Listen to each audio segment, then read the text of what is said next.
성숙자반 두 번째 시간 복에 대해서 한번 살펴보겠습니다. 54페이지입니다. 52페이지네요. 52페이지 복과 축복에 대해서 살펴볼 건데요. 혹시 복을 받기 싫은 사람 계세요? 없죠? 네. 받을 수 있다면 정말 만복을 받고 싶은 게 모든 인간의 심정인 것 같아요. 저도 그렇거든요. 저도 다 받고 싶은데 한번 복과 이분은 축복이라는 용어를 구분해서 쓰세요. 근데 이제 그 개념이 일리가 있는데 다 맞다고 저는 생각하지 않아요. 제가 왜 그런지는 이제 읽으면서 말씀드리겠습니다. 어렵더라고요. 네, 성숙자반이 내용이 좀 많기 때문에 제가 조금 빠른 속도로 읽을게요. 복과 축복. 대부분의 사람들은 복과 축복을 혼동하지만 성경은 이 두 단어를 명확하게 구별하고 있다. 창세기 1장 27절에 의하면 하나님께서 사람을 창조하시고 가장 먼저 복을 주셨다. 새신자반에서도 복을 하나님의 애프터 서비스라고 정의했다. 아무리 좋은 자동차라도 메이커의 애프터 서비스가 없으면 자동차를 자동차답게 사용할 수 없다. 자동차 구입자가 메이커의 애프터 서비스를 부정한다면 그것은 자동차의 메이커를 부정함과 동시에 결과적으로 자기 자동차를 부정하는 행위다. 동시에 이치로 누구든지 하나님의 복을 부정한다면 이것은 자신을 창조하신 하나님을 부정하는 것인 동시에 결과적으로 하나님에 의해 창조된 자기 자신에 대한 부정이다. 하나님에 의해 창조된 인간은 인간의 애프터 서비스인 하나님의 복 안에서만 인간답게 살아갈 수 있으며 그러므로 무릇 그리스도인이라면 하나님의 복을 사모해야 한다. 문제는 하나님의 복을 사모하는 것이 아니라 복 자체를 목적으로 삼는 것이다. 그것은 기복주의다. 자, 이게 주의해야 될 부분이에요. 복 자체를 목적으로 삼는 기복주의가 문제다라는 거. 그러니까 하나님을 믿는 이유도 복받기 위해, 뭐 어떤 것도 다 복받기 위해 하는 거, 그게 바로 기복주의라고 하는 거예요. 사람들이 하나님이 아니라 하나님께 주시는 복 자체를 목적으로 삼는 것은 매일 정비소에서 애프터 서비스를 받기를 목적 삼아 자동차를 구입하는 것과 같다. 자동차 소유자가 정비소에서 애프터 서비스를 받는 것은 그것이 목적이어서가 아니라 언제든 원하는 목적지로 달려갈 수 있게끔 자동차를 최적의 상태로 유지하기 위함이다. 그리스도인의 목적은 하나님께서 주시는 복이 아니라 복을 주시는 하나님이다. 그러므로 그리스도인이 복을 사모하는 이유는 하나님의 복 안에서만 하나님을 목적으로 삼는 사람다운 사람으로 살 수 있기 때문이다. 반면에 축복은 한자로 빌축이므로 축복은 복을 구하다 혹은 복을 빌다는 의미다. 따라서 축복은 사람과 사람 사이에만 사용 가능한 말이다. 가령 교인들끼리 성경 공부를 끝내고 이제 서로 축복 기도하자고 한다면 서로 하나님께 복을 빌어주자는 말이다. 군입대를 앞둔 청년이 하나님께 목사님께 축복 기도를 부탁하는 것 역시 군 복무를 잘 할 수 있도록 하나님의 복을 빌어달라는 뜻이다. 그러므로 축복은 사람들끼리는 가능하지만 하나님께는 사용할 수 없는 단어다. 하나님께 축복해달라고 기도한다는 것은 하나님의 복을 구하는 것이 아니라 하나님, 당신이 당신보다 더 높은 존재에게 나를 위해 복을 빌어달라는 의미가 되니 그것은 올바른 표현이 아니다. 이해가 되시나요, 혹시? 네, 그래서 하나님 축복하여 주시옵소서라는 말은 조금 오류가 있는 표현이라고 이제 얘기를 하죠. 근데 이제 여기서 주의해야 될 게 있어요. 뭐냐면 사전을 찾아보면 축복이라는 말이 1번으로 이 말이 나와요. 그러니까 본래 근원은 이 뜻이라는 걸 우리가 알 필요가 있어요. 그런데 우리 기독교인들이 축복이라는 말을 하나님께서 내려주시는 특별한 복이라는 용어로 너무 많이 사용해서 이 역시도 사전에 등재가 되어 있어요. 그러니까 영 틀린 말은 아니라는 걸 기억했으면 좋겠습니다. 축복이라는 말을 쓰면 괜찮은 거예요? 그러니까 원리 원칙과 좀 근원을 따지는 이들과 같이 신앙생활을 할 때는 주의하는 게 필요해요. 예를 들면 어떤 교회 안에서는 그 말을 쓰면 저 사람 성숙자반도 안 읽어봤네 이렇게 돼요. 아까 저도 그 생각했어요. 근데 그렇지 않은 경우면 축복이란 말이 사전에 두 가지 의미가 병기되어 있기 때문에 너 그거 잘못된 거야 라고 말하기는 좀 무리가 있다. 네. 우리 보통 대표 기도할 때도 그렇게 많이 쓰거든요. 축복하여 주. 엄청 쓰죠. 대부분이 다 그렇게 써요. 그러니까 갑자기 찔리더라고요. 그거를 후자로 이해하시면 될 것 같아요. 네. 틀린 네. 것은 아닌데. 예, 근원은 알려주지만 또 사용하시는 분께 너 그거 틀렸어라고 지적할 필요는 없다. 그렇죠. 예, 대부분이 모르셨을 거예요. 저도 몰랐어요. 몰랐어요. 창세기 12장 1절에서 3절은 하나님께서 아브라함을 부르시는 내용이다.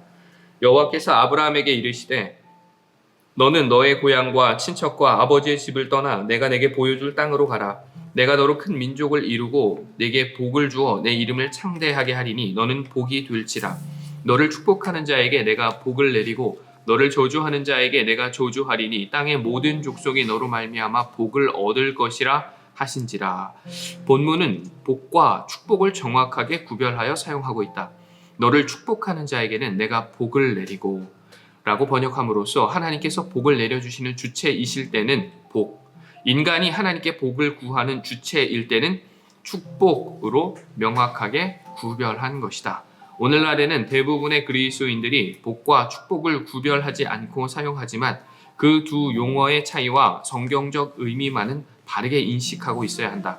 성숙한 그리스도인이라면 앞으로 하나님께 복을 구하는 기도를 드릴 때 축복해 주십시오가 아니라 복을 내려 주십시오라고 기도해야 한다. 물론 강복해 주십시오라고 기도할 수도 있다. 강복은 문자 그대로 복을 내려 주시는 것이다. 제가 그래서 기도할 때 다른 목사님들은 축복해 주시옵소서 이런 말 자주 썼을 거예요. 근데 제가 기도하면서 한 번도 축복해 주시옵소서 이런 말을 잘 안 썼을 거예요. 복을 주시옵소서 이렇게 했겠죠. 이것 때문에 사실 그런 거죠. 복의 문자적 의미. 이제 성경을 통해 복의 문자적 의미를 알아보기로 하자. 복은 첫 번째 문자적 의미는 창대함, 번영이다. 하나님께서 아브라함에게 내가 너로 큰 민족을 이루고 내게 복을 주어 내 이름을 창대하게 하리니 너는 복이 될지라 라고 약속하셨다. 우리말 복주다 라는 의미의 히브리어 바라크다. 하나님 아브라함이 큰 민족을 이루고 그의 이름이 창대하게 되는 것이 바라크, 즉 하나님께서 약속하신 복의 내용이었다. 역사를 살펴보건대 하나님을 믿는 민족은 경제적으로든 문화적으로든 사상적으로든 어떤 의미로든 창대한 적이 있었다. 로마 제국이 그러했고 마르틴 루터에 의해 종교개혁이 일어난 독일이 창대했었다. 영국이 하나님의 말씀을 앞세우자 해 뜨는 데부터 해 지는 데까지 유니언 잭기가 휘날릴 정도로 번영을 구가했다. 청교도들이 신앙의 자유를 위해 아메리카 대륙으로 이주한 뒤에는 미국이 창대하게 되었다. 그러나 중요한 것은 그와 같은 창대함은 결과였을 뿐 창대함 그 자체가 복의 본질이나 목적이 아니라는 것이다. 세상의 창대함을 그 자체를 목적으로 삼으면 설령 창대함을 얻더라도 그 창대함으로 인하여 하나님의 복이 아니라 도리어 화를 입게 된다. 그리스도인이 복을 창대함이나 번영으로만 간주하는 그릇된 인식은 시급히 교정되어야 한다.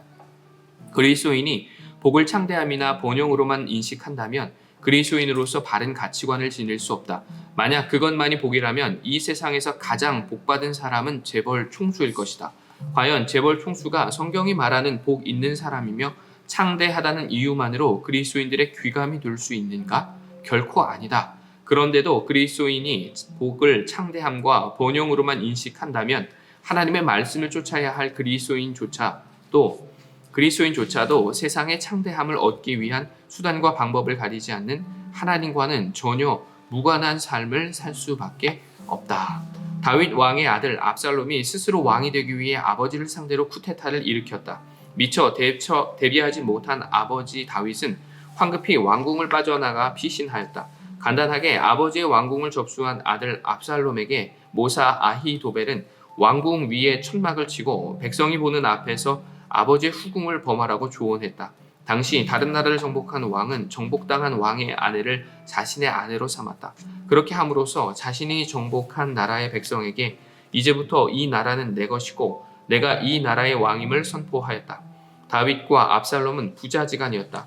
압살롬의 입장에서 보자면 아버지가 두고 간 후궁은 자기에게 어머니뻘이었다. 그러나 왕으로 상징되는 창대함 자체를 목적으로 삼은 압살롬은 아히도벨의 조언을 받아들여 자기 어머니뻘인 아버지의 후궁들을 범하고 말았다. 누가 보아도 세상은 압살롬의 천하가 된 것 같았다. 하지만 압살롬의 쿠데타는 전열을 정비한 아버지 다윗 왕의 군대에 의해 실패로 끝나버렸고 압살롬은 처참하게 생을 마감하였다. 오래전 탤런트였던 임동진 목사님이 경영하는 극단 예맥이 다윗 왕의 일생을 다룬 뮤지컬 더 킹을 공연했다.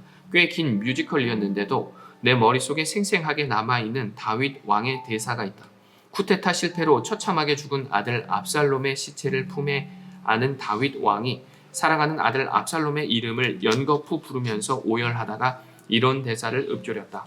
이럴 줄 알았으면 차라리 내가 왕이 되지 말 것을. 얼마나 기막힌 말인가. 다윗이 차라리 왕이 되지 않았더라면 사랑하는 아들 압살롬은 건졌을 것이다.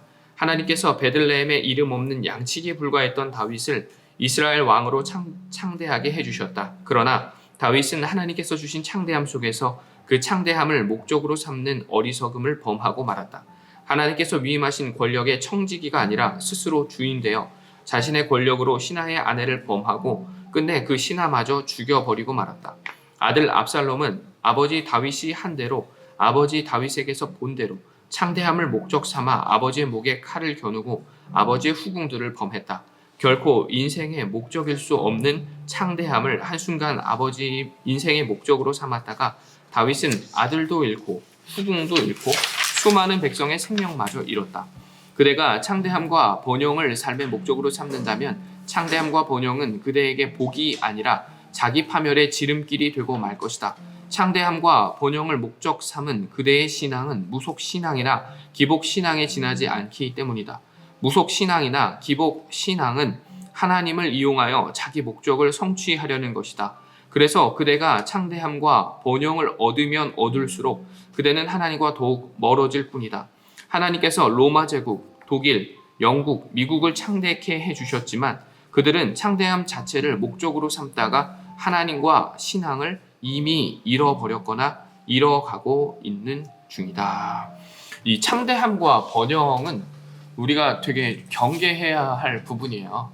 심지어 목사 세계에서도 마찬가지예요. 제가 여기 이제 온 지 거의 이제 1년이 이제 코앞으로 다가왔는데 그때 원로 목사님이 저한테 이렇게 얘기하지 않았거든요. 그냥 목회 잘할 수 있는 사람을 찾았다 이렇게 얘기했어요. 교회를 부흥시킬 사람을 찾았다 이렇게 얘기하지 않았어요. 근데 오늘날 정말 많은 교회들은요 담임 목사를 찾으면서 교회를 부흥시킬 사람을 찾아요. 근데 담임 목사가 교회를 무슨 수로 어떻게 부흥시켜요? 그 사람이 그렇게 할 수 있으면 개척해서 부흥시키죠. 그리고 본인이 처음부터 그냥 교회 목회를 하겠죠. 부흥은 하나님 손에 달린 거거든요. 거기에 초점을 맞추는 순간 영혼이 보이고 하나님 나라가 안 보여요. 그냥 무조건 와야 되는 사람, 무조건 자리를 지켜야 되는 사람, 전도하는데 왜 안 와? 왜 무조건 다 와야지? 이렇게 된다고요. 그리고 부흥은 담임 목사가 바뀌었다고 해서 뿅 하고 되는 게 아니에요. 성도들이 같이 그 안에서 할 때 되는 거지 그냥 한 사람은 딱 바뀌었다. 물론 작은 변화는 있겠죠. 작은 변화의 어떤 시발점이 될 수는 있겠지만 그분들이 기대하는 번영이나 창대함까지 이르기는 무리가 있습니다. 그래서 저한테 오늘 그 목사님이 해주신 말씀이 기억나면 목회 잘할 사람이라는 말이 좀 맞는 말인 것 같아요. 네, 복의 두 번째 문자의 의미는 행복이다. 내가 오늘날 내 행복을 위하여 내게 명하는 여호와의 명령과 규례를 지킬 것이 아니냐. 신명기 10장 13절. 우리말 행복으로 번역된 히브리어 토브는 복이란 의미다. 하나님께서 주시는 복은 행복이다. 세상에서 창대함과 번영을 얻었는데 그 대가로 행복했던 가족 관계가 깨지고 자식들이 부모의 유산을 놓고 원수처럼 싸운다면 그것은 하나님께서 주신 복이 아니다. 우리가 이 세상에서 경험할 수 있는 천국과 지옥은 사람과의 관계 속에 있다. 심하게 다툰 부부가 서로 등을 돌리고 누우면 함께 누워있는 침대가 바로 너무 공감되죠? 하나님께서 주시는 복은 자신의 상황이 어떠하든 더불어 사는 사람들과 행복을 누리는 것이다. 마른 떡 한 조각만 있고도 화목하는 것이 제육이 집에 가득하고도 다투는 것보다 나으니라. 잠언 17장 1절입니다. 제육에 해당하는 히브리어 제바흐는 제사의 제물을 뜻한다. 유대인은 가장 좋은 것을 하나님께 제물로 바쳤다. 이를테면 제바흐는 가장 좋은 것의 상징이다. 금은 보화가 태산처럼 쌓여 있는데도 가족이 서로 다투는 것보다 마른 빵 한 조각을 놓고서도 온 가족이 행복한 것이 더 나음은 그것이 바로 하나님께서 주신 복이기 때문이다.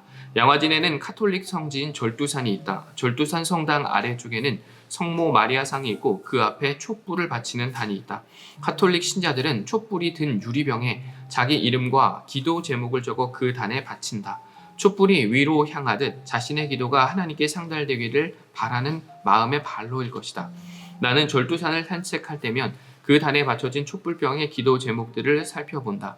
그 기도 제목들이 세태를 반영해주기 때문이다. 대학 입시 때는 합격을 기원하는 기도 제목이 태반이고 경제가 어려울 때와 경제와 관련된 기도 제목이 어려울 때는 경제와 관련된 기도 제목이 주를 이룬다. 그리고 근래 형제 간의 화목을 위한 기도 제목이 부쩍 늘었다. 서로 다투는 형제가 그만큼 많아졌다는 반증이다. 요즘은 화목하던 형제가 갑자기 다투는 이유는 거의 부모의 유산 때문이다.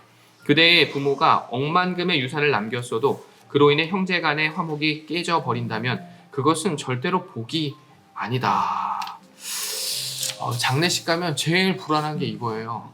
형제들끼리, 특히 형제가 많은 경우에는 그 남겨진 게 많으면 많을수록 정리가 안 됐으면은 혹시 그걸로 인해서 다툼이 있을까봐 되게 주의하거든요.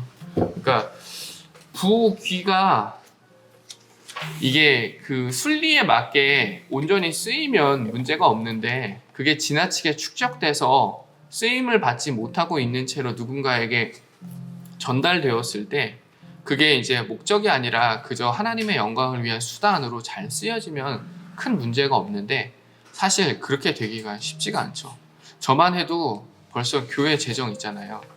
이게 어느 정도 밸런스가 있는데 그 밸런스 이하로 딱 내려가면 순간 위축돼요.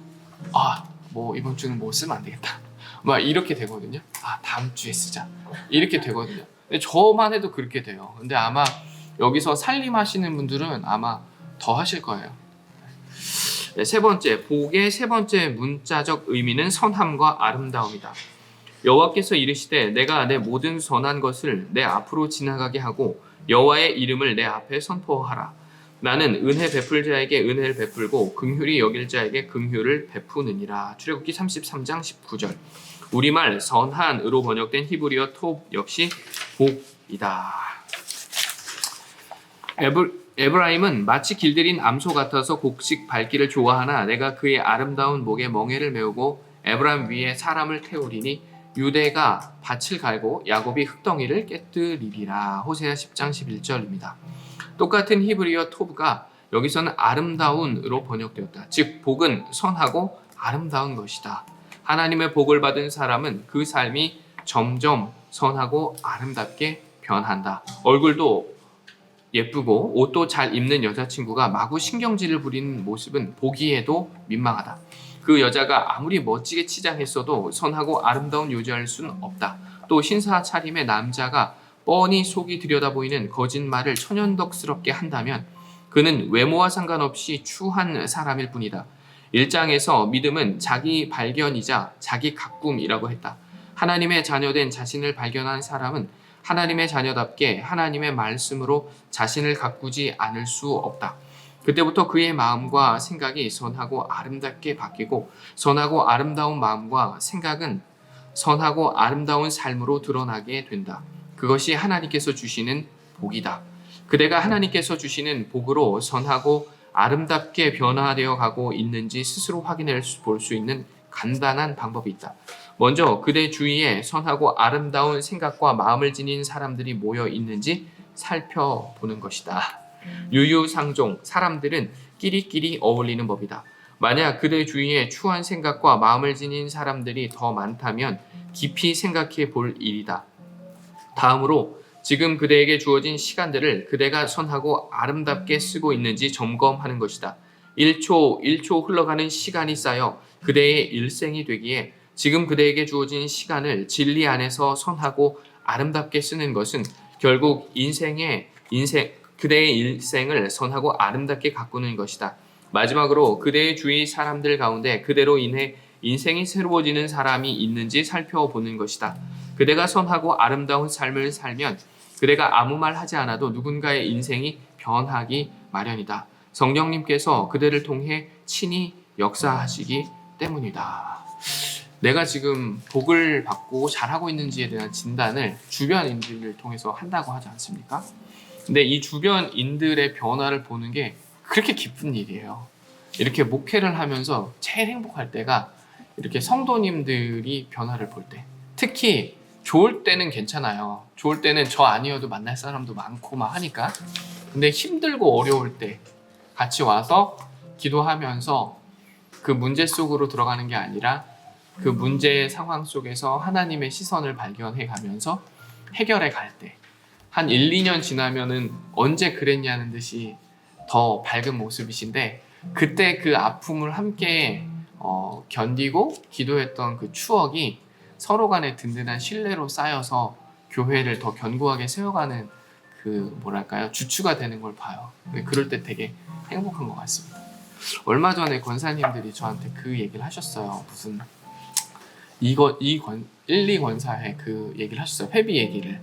회비가 얼마 안 되는데 근데 인원이 또 그렇게 많지가 않으니까 무슨 이렇게 떡이랑 뭐 이렇게 관행대로 해왔던 게 있나 봐요. 근데 그게 이제 많이 부담이 됐던 거죠. 근데 사실은 부담이 제가 봐도 됐을 것 같아요. 왜냐면 인원이 그렇게 많지 않은데 또 많지 않은 걸 걷어서 그걸 하려니까 그게 되게 힘들었을 것 같더라고요. 그래서 저한테 막 이렇게 길게 설명하시는 권사님도 있고 뭐 이렇게 설명하시는 분도 있는데 근데 제가 딱 듣는데 이건 아닌데 하는 생각이 딱 들었어요. 왜냐면 제 마음은 늘 똑같아요. 권사님들이 권사회로 모였잖아요.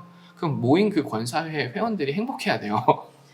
근데 뭐가 하여튼 부담이 되면 안 돼요. 그리고 교회에서 하나님 일 하는 거는 기쁨이 돼야지 이거 불행하다 막 너무 힘들다 이러면 안 돼요.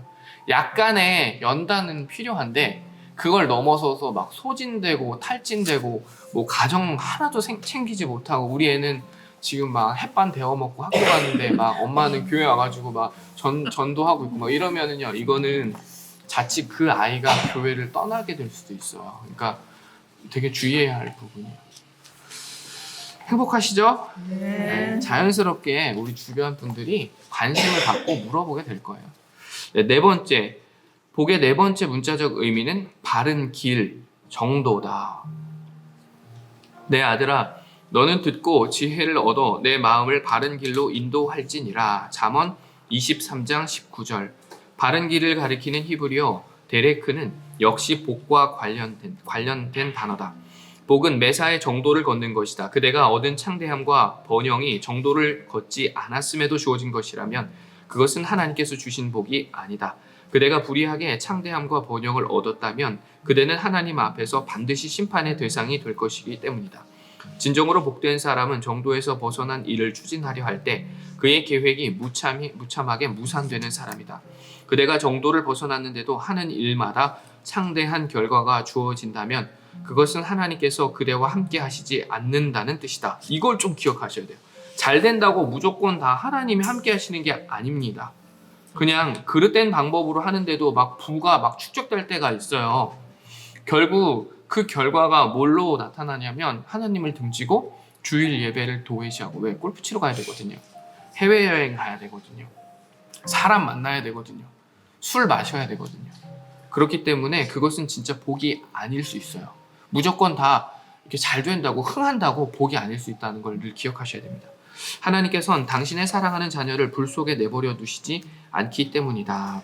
하나님으로부터 복을 받은 사람은 정도를 걷고도 열매를 맺는다. 오늘날 그리스도인조차도 장사나 사업을 위해서는 탈세를 해야 하고 또 거짓과 타협하지 않을 수 없다고들 말한다. 그러나 그것은 결코 사실이 아니다. 거짓과 타협하지 않고도 얼마든지 돈을 벌 수 있다. 단 적게 벌 뿐이다. 그리스도인이 정도에서 벗어나는 것은 어쩔 수 없어서가 아니다. 하나님보다 자기 욕망을 위해 창대함 자체를 목적으로 삼는 탓이다. 그리고 하나님으로부터 복을 받는 사람은 자신이 정도를 걷고 얻은 결과에 만족한다. 거짓과 타협하면 1,000원을 벌 수 있고 더 잘 살 수 있지만 정도를 걷고 얻은 100원에 자족하면서 사는 사람은 복된 사람이다. 정도를 걷고도 얻은 열매, 그것만 진정한 그대의 것이다. 정치인이든 공직자든 경제인이든 자기 것이 아닌 것을 자기 것으로 여기다가 패가 망신하는 사람들이 얼마나 많은가.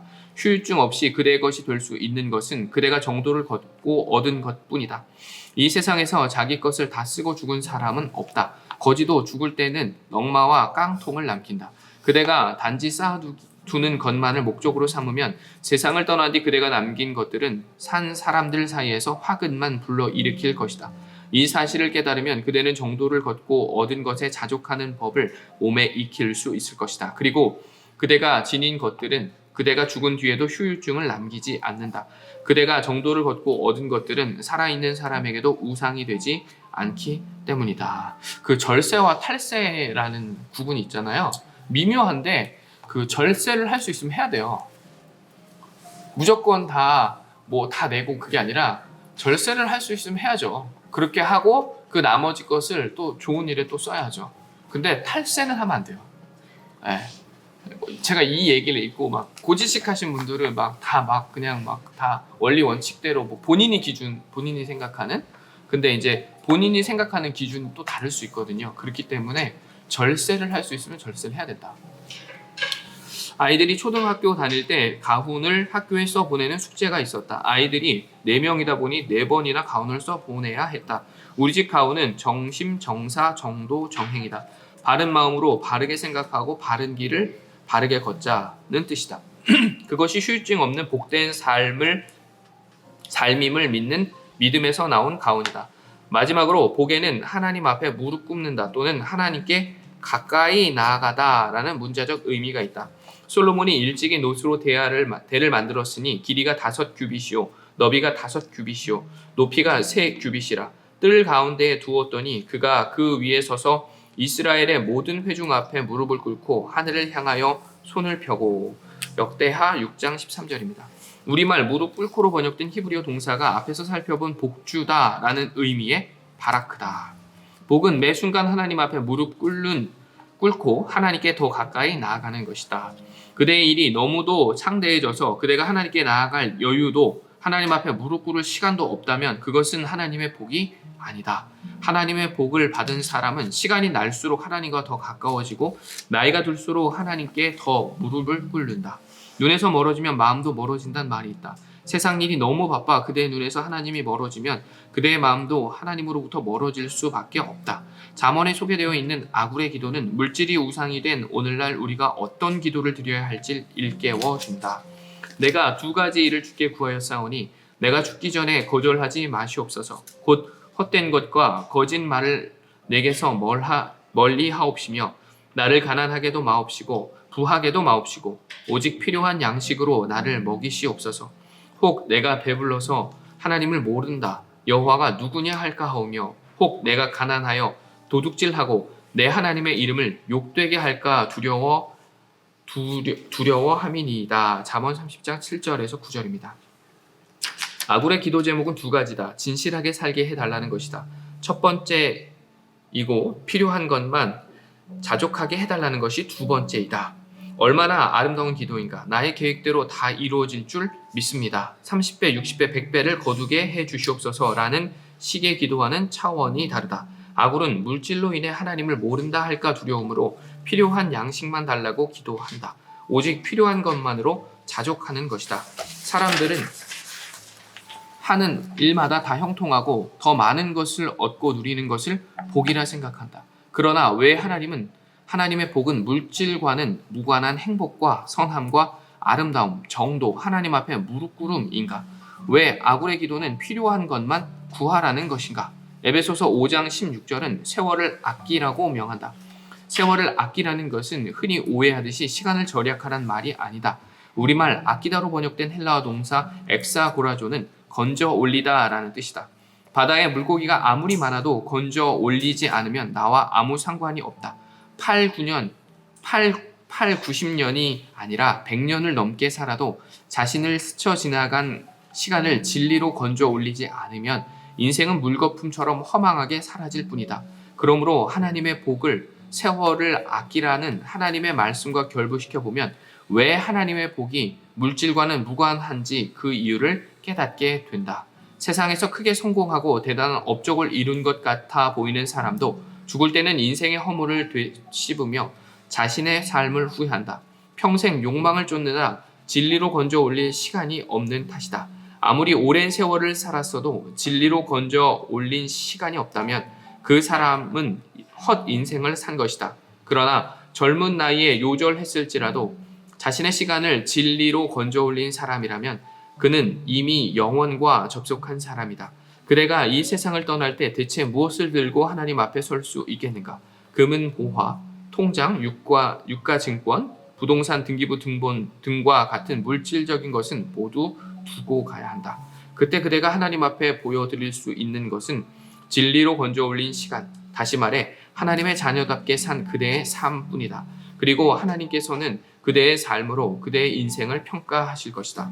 그래서 정도를 걷는 사람이 복되고 날마다 하나님 앞에 무릎을 꿇는 사람이 복되며 진리를 쫓아 선하고 아름답게 살면서 행복을 추구하는 사람이 복되다. 아브라함에게 임한 복. 앞에서 살펴본 것처럼 하나님께서는 아브라함에게 복을 주시겠다고 약속하셨다. 이제 믿음의 조상이요 복의 근원으로 불리는 아브라함에게 하나님께서 주신 복의 구체적인 내용을 살펴보기로 하자. 여호와께서 아브라함에게 이르시되 너는 너의 고향과 친척과 아버지의 집을 떠나 내가 내게 보여줄 땅으로 가라. 내가 너로 큰 민족을 이루고 내게 복을 주어 내 이름을 창대하게 하리니 너는 복이 될지라. 너를 축복하는 자에게 내가 복을 내리고 너를 저주하는 자에게 내가 저주하리니 땅의 모든 족속이 너로 말미암아 복을 얻을 것이라 하신지라. 이에 아브라함이 여호와의 말씀을 따라갔고 롯도 그와 함께 갔으며 아브라함이 하란을 떠날 때 75세였더라. 창세기 12장 1절에서 4절입니다. 아브라함은 아브라함의 옛 이름이라고 했다. 하나님으로부터 약속의 말씀을 들은 아브라함은 여호와의 말씀을 따라갔다. 아브라함이 받은 첫 번째 복은 하나님의 말씀을 듣는 복이었다. 그에게 하나님의 말씀이 들린 것이다. 16세기와 17세기 전환기에 바로크 회화의 개척자로 불렸던 이탈리아의 화가 카라바지오의 작품 중에 성 마태를 부르심이란 제목의 성화가 있다. 그 성화는 이런 내용이다. 세리였던 마태가 4명의 동료들과 큰 테이블에 앉아있는 세관에 예수님께서 나타나셨다.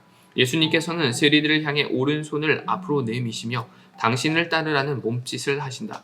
예수님의 곁에는 베드로가 서 있다. 그 흔한 샌들도 신지 못해 맨발인 베드로의 몰골은 예수님을 따르는 삶이 부귀 영화와는 무관함을 보여준다.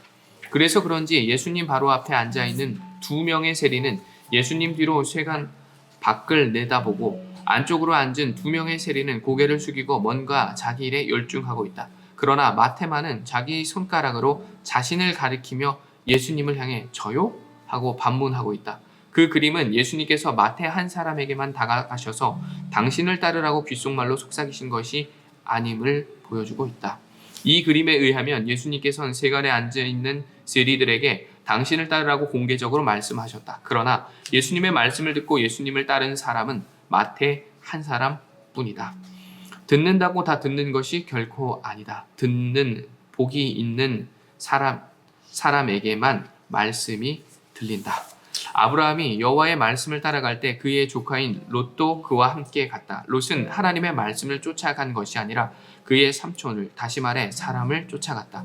그리고 결국엔 소돔과 고모라에서 패가 망신하고 말았다. 복 중에 첫 번째 복이 하나님의 말씀을 듣는 복이다. 모든 것이 하나님의 말씀을 듣는 것으로부터 시작한다. 예수님께서 수차례에 걸쳐 귀 있는 사람은 들으라고 말씀하셨다. 세상에 귀 없는 사람이 어디 있겠는가? 예수님의 말씀은 하나님의 말씀을 알아들을 수 있는 은혜를 입으라는 뜻이었다.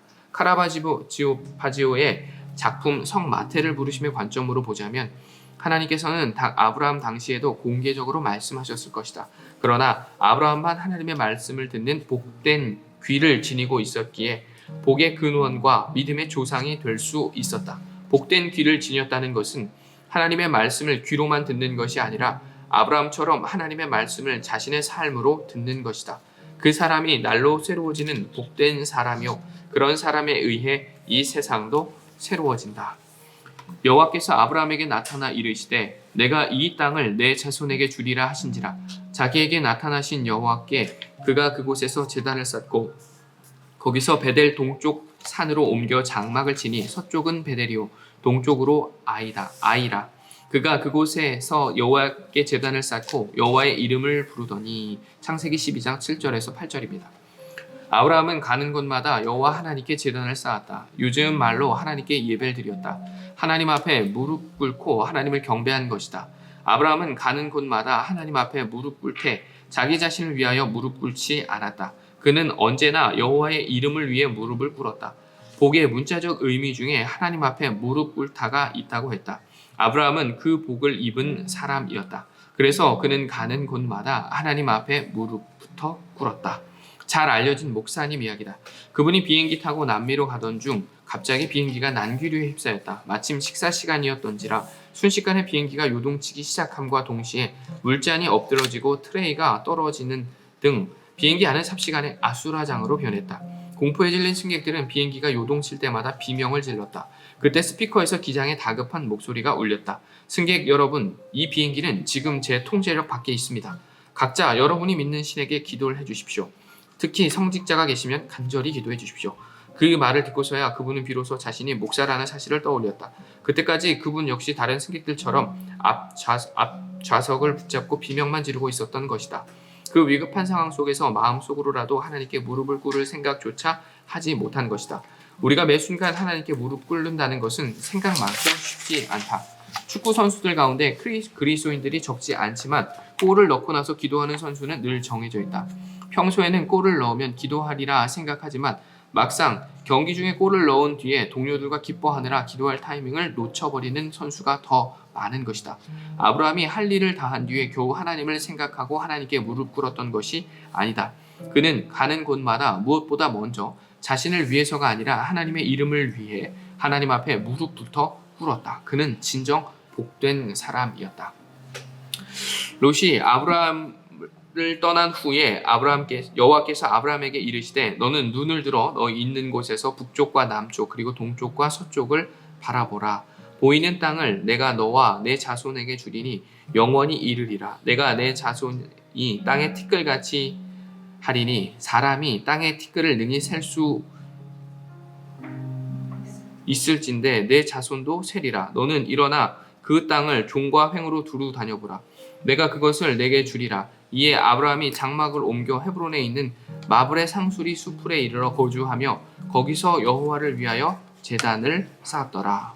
아브라함과 롯이 가축이 다 같이 많아져 그 두 가정이 더 이상 한 곳에 함께 살 수 없게 되었다.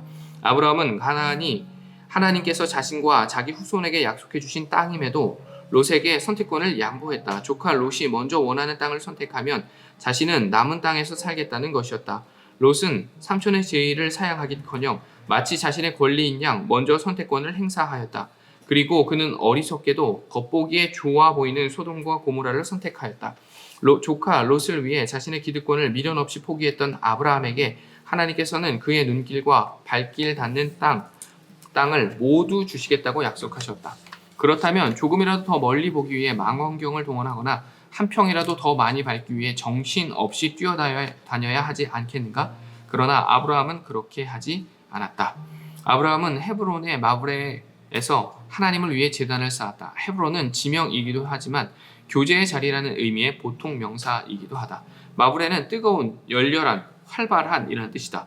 아브라함은 세상에서의 땅이 아니라 하나님과 깊이 교제하는 바른 길, 즉 정도를 택한 것이었다. 아브라함은 알고 있었다. 세상의 땅을 목적으로 삼으면 잠시 화려하게 살 수는 있지만 그 결과는 허망하게 끝나버린다는 것. 거기에서 건져 올릴 생이 없다는 사실을 아브라함은 알고 있었다. 그래서 아브라함은 헤브론 마브레에서 하나님과 깊이 교제하는 믿음의 정도, 복된 길을 택했다. 그리고 바로 그 헤브론에서 그의 후손 다윗이 왕이 되었다. 여호와께서 말씀하신 대로 사라를 돌보셨고 여호와께서 말씀하신 대로 사라에게 행하셨으므로 사라가 임신하고 하나님이 말씀하신 시기가 되어 노년의 아브라함에게 아들을 낳으니 아브라함이 그에게 태어난 아들 곧 사라가 자기에게 낳은 아들을 이름하여 이삭이라 하였고 그 아들 이삭이 난 지 8일 만에 그가 하나님이 명령하신 대로 할례를 행하였더라. 아브라함이 그의 아들 이삭이 그에게 태어날 때에 백세라 사라가 이르되 하나님이 나를 웃게 하시니 듣는 자가 다 나와 함께 웃으리로다.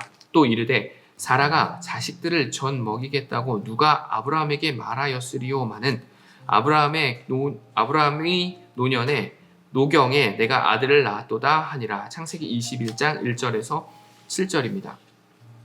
아브라함의 아내 사라가 하나님이 나를 웃게 하셨다는 것은 하나님께서 개그맨처럼 웃기셨단 말이 아니다. 하나님께서 생리가 끊어져 자식을 낳을 수 없는 90세의 사라로 하여금 자기 태에서 낳은 아들에게 젖을 빨게 하심으로 사라에게 행복의 웃음을 주셨다는 의미다. 자식이 재산이던 시대에 자식을 낳지 못해 한이 맺힌 사라에게 하나님께서 아들을 주심으로 사라는 비로소 여인으로서의 행복을 누릴 수 있었다. 사라의 행복은 그녀의 행복으로만 끝나지 않았다. 남편 아브라함은 100세에 얻은 아들의 이름을 이삭이라 지었는데 그 의미는 웃음이었다. 아브라함 역시 아들 이삭으로 인해 행복의 웃음을 웃을 수 있었던 것이다.